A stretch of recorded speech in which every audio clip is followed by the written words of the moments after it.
नमस्कार दर्शकों, आप देख रहे केबीपी न्यूज। जहां एक तरफ चीन और पाकिस्तान पूरी दुनिया से अपने रिश्ते खराब करते चले जा रहे हैं, तो वहीं भारत एक के बाद एक जबरदस्त कूटनीतिक फैसले लेकर पूरी दुनिया को अपने तरफ करने में लगा हुआ है। जी हां दोस्तों, हाल ही में डेनमार्क के प्रधानमंत्री का भारत दौरा इस बात का एक असाधारण उदाहरण है। दरअसल डेनमार्क की प्रधानमंत्री मेटे फ्रेडरिक्सन 3 दिवसीय दौरे पर भारत पहुंची हैं।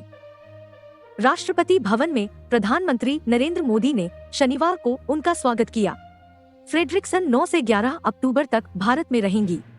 इस दौरान वह राष्ट्रपति रामनाथ कोविंद से मुलाकात करेंगी और पीएम मोदी के साथ द्विपक्षीय वार्ता करेंगी।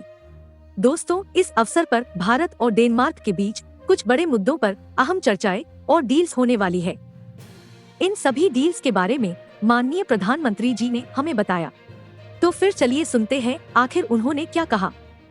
है कि आज एक नए सिलसिले की शुरुआत डेनमार्क के प्रधानमंत्री की यात्रा से हो रही है। एक्सेलेंसी, यह भी सुखद संयोग है कि आपकी पहली भारत यात्रा है। आपके साथ आए सभी डेनिश डेलीगेट्स और बिजनेस लीडर्स का भी मैं स्वागत करता हूं। फ्रेंड्स, आज की हमारी मुलाकात भले ही पहली रूबरू मुलाकात थी, लेकिन कोरोना कालखंड में भी भारत और डेनमार्क के बीच संपर्क और सहयोग की गति बरकरार रही थी।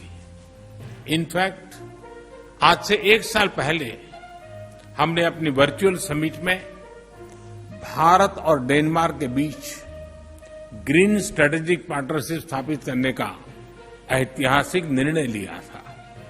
यह हम दोनों देशों की दूरगामी सोच और पर्यावरण के प्रति सम्मान का प्रतीक है। यह पार्टनरशिप एक उदाहरण है कि किस प्रकार सामूहिक प्रयास के द्वारा टेक्नोलॉजी के माध्यम से पर्यावरण को संरक्षित रख सकते हुए ग्रीन ग्रोथ के लिए काम किया जा सकता है। आज हमने इस साझेदारी के अंतर्गत हुई प्रगति को रिव्यू भी किया और आने वाले समय में क्लाइमेट चेंज के विषय पर सहयोग बढ़ाने के लिए अपनी प्रतिबद्धता को भी दोहराया। इस संदर्भ में यह भी बहुत प्रसन्नता की बात है कि डेनमार्क इंटरनेशनल सोलर अलायंस का सदस्य बन गया है। हमारे सहयोग में यह एक नया आयाम जुड़ा है। फ्रेंड्स, डेनिश कंपनियों के लिए भारत नया नहीं है। Energy, food processing, logistics, infrastructure, machinery, software आदि अनेक क्षेत्रों में डेनिश कंपनियां लंबे समय से भारत में काम कर रही हैं।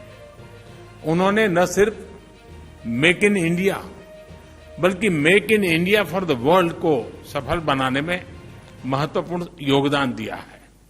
भारत की प्रगति के लिए जो हमारा विजन है, जिस स्केल और स्पीड से हम आगे बढ़ना चाहते हैं, उसमें डेनिश एक्सपर्टाइज और डेनिश टेक्नोलॉजी बहुत महत्वपूर्ण भूमिका अदा कर सकती है। भारत की अर्थव्यवस्था में आए रिफॉर्म्स, विशेष रूप से मैन्युफैक्चरिंग सेक्टर में उठाए गए कदम ऐसी कंपनियों के लिए अपार अवसर प्रस्तुत कर रहे हैं। आज की मुलाकात में हमने ऐसे कुछ अवसरों के बारे में भी